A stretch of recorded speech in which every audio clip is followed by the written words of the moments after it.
What if I told you there's a story in the Bible so intense that most people skip over it? In the book of Judges, there's a dark tale that reveals what happens when society loses its moral compass. Today we're diving deep into Judges 19. The story takes place during a chaotic time in Israel's history. The first verse tells us something crucial. In those days, there was no king in Israel. This wasn't just about lacking leadership. It meant there was no order, no accountability, and no one to uphold justice. Let me ask you this. What happens to a society when everyone starts doing whatever they want? In this lawless time, we meet our main character, a Levite from the hills of Ephraim. Now, the Levites were supposed to be Israel's spiritual leaders, the ones who maintained God's laws and taught them to others. They were held to a higher standard than ordinary citizens. This particular Levite had a concubine from Bethlehem who left him and returned to her father's house. The Bible tells us she was unfaithful to him, but scholars debate what this actually means. In those days, a woman leaving her husband's house was itself considered a form of unfaithfulness, regardless of whether there was another relationship involved. After 4 months of separation, the Levite decided to journey south to bring her back. This opening scene already shows us how far Israel had fallen. The spiritual leaders were living in ways that contradicted God's ideals for marriage and family. The breakdown of social order had led to a breakdown in personal relationships. The very people who should have been examples of godly living were compromising their values. The Levite arrives at his concubine's father's house, where he's welcomed warmly. For several days, the father-in-law keeps convincing him to extend his stay. Finally, despite the father's protests, the Levite decides to leave late in the day with his concubine and servant. Here's something to think about. Have you ever noticed how one seemingly small decision can change everything? The decision to travel late in the day might seem minor, but it sets up everything that follows. The father-in-law even warns against leaving so late. In ancient times, traveling after dark was extremely dangerous. Bandits would prey on travelers, and wild animals posed real threats. The proper thing would have been to wait until morning. But the Levite was stubborn. He had his own plans, his own timeline. He felt he had already delayed too long. This choice, to prioritize his convenience over safety, would have devastating consequences. They had to find shelter before dark, and their options were limited. As night approaches, they reach the town of Gibeah, belonging to the tribe of Benjamin. In those times, travelers relied on the hospitality of locals. But something was different in Gibeah. No one offered them shelter until finally, an old man took them in. The old man himself was not from Gibeah. He was an Ephraimite, living among the Benjamites. He understood the sacred duty of hospitality that the locals were ignoring. What happens next shows how far the people had fallen from God's ways. A group of men from the city surrounds the house, demanding to harm the Levite. Their behavior mirrors the story of Sodom and Gomorrah, showing that Israel had sunk to the level of those infamous cities. The old man, trying to protect his guest, makes a terrible suggestion that shows how little value was placed on women's lives in this corrupt society. The events that follow are tragic. Levite's concubine faces a night of unspeakable violence. The text tells us the men abused her all night until morning. In the morning, she manages to reach the doorstep of the house before collapsing. When the Levite finds her, she has died. The response of the Levite is particularly telling. He seems more concerned with his own journey than with her condition. The text says he tells her to get up so they can go, showing no compassion or concern for her suffering. His callousness reveals how deeply the moral decay had affected even basic human empathy.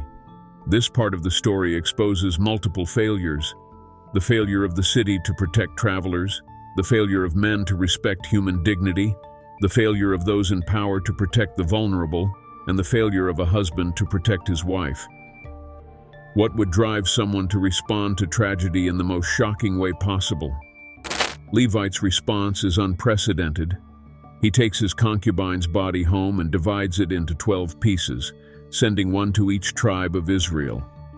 This grotesque message succeeds in getting everyone's attention. The tribes gather to address this horrible crime. This act, while shocking, was calculated. The Levite knew that words alone wouldn't be enough to rouse Israel to action. He needed to shock them out of their complacency. Each tribe receiving a piece of the body made the message personal. This wasn't just a story they were hearing about, but physical evidence of depravity in their midst. The strategy worked. The tribes of Israel gathered at Mizpah to hear the full story. The Levite tells his version of events, though notably, he leaves out his own role in handing over his concubine. His selective telling of the story shows how, even in seeking justice, human nature tends to minimize our own culpability. The aftermath leads to a civil war between Benjamin and the other tribes. The other tribes demand that Benjamin hand over the guilty men of Gibeah, but Benjamin refuses. This refusal shows how tribal loyalty had become more important than justice or morality. The resulting war is catastrophic.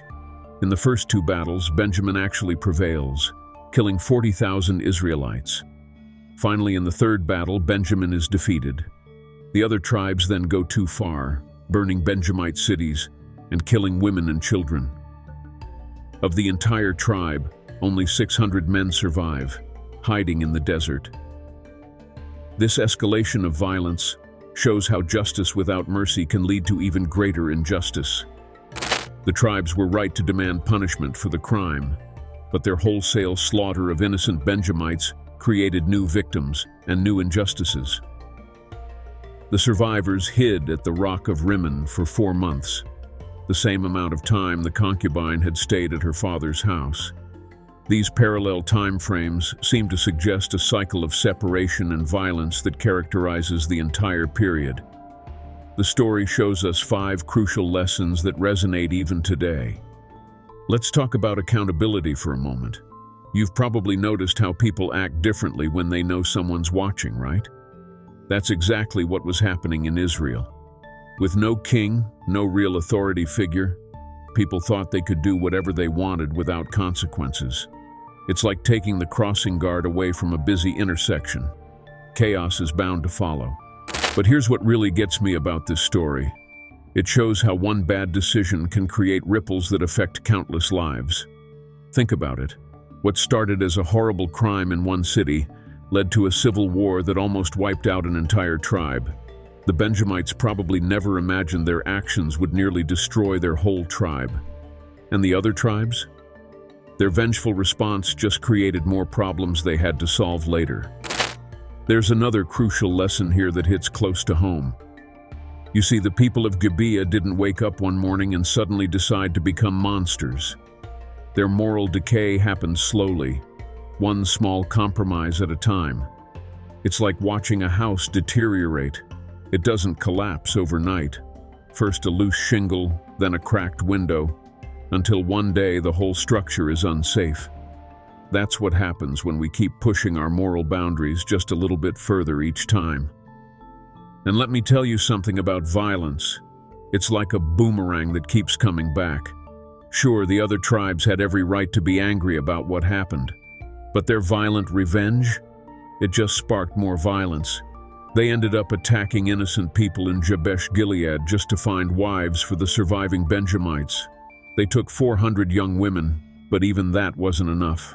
They still needed 200 more wives for the remaining men. But you know what gives hope in this dark story? Even at rock bottom, there was still a path forward. Yes, the tribes found a way to prevent Benjamin's extinction. Was their solution perfect? Far from it. They basically created this scheme where the remaining Benjamites could kidnap young women during a festival at Shiloh. They used this loophole to technically keep their vow about not giving their daughters to Benjamin. It wasn't ideal, but it shows that even in our darkest moments, there's always a way to rebuild, though we can't escape the consequences of our actions. This story from Judges isn't just ancient history. It warns us about what happens when society loses its moral foundation. When we start thinking everyone can do what's right in their own eyes, we're on a dangerous path. Perhaps most importantly, the story challenges us to examine our own hearts and communities. Are we drifting from our moral anchors? Are we standing up for what's right, even when it's difficult? The book of Judges ends with a sobering reminder. In those days, there was no king in Israel. Everyone did what was right in their own eyes. This wasn't just about lacking political leadership, it was about lacking moral direction. When we reject absolute moral standards, and each person becomes their own authority, tragedy inevitably follows. But there's hope in this dark story. Even after such terrible events, restoration was possible. The tribe of Benjamin survived and was eventually restored to Israel. This shows us that no matter how far we've fallen, there's always a path back to righteousness. However, we must remember that while God's grace is always available, the consequences of our actions often remain. The story of Judges 19 stands as a stark warning about the dangers of moral relativism and the importance of maintaining strong ethical foundations in our society. It calls us to be vigilant in protecting our moral standards and to remember that every decision we make has consequences that extend far beyond ourselves. This shocking story from Judges carries timeless wisdom about morality, justice, and human nature. If you found this deep dive enlightening, hit that like button and subscribe for more biblical insights that will change your perspective. See you next time.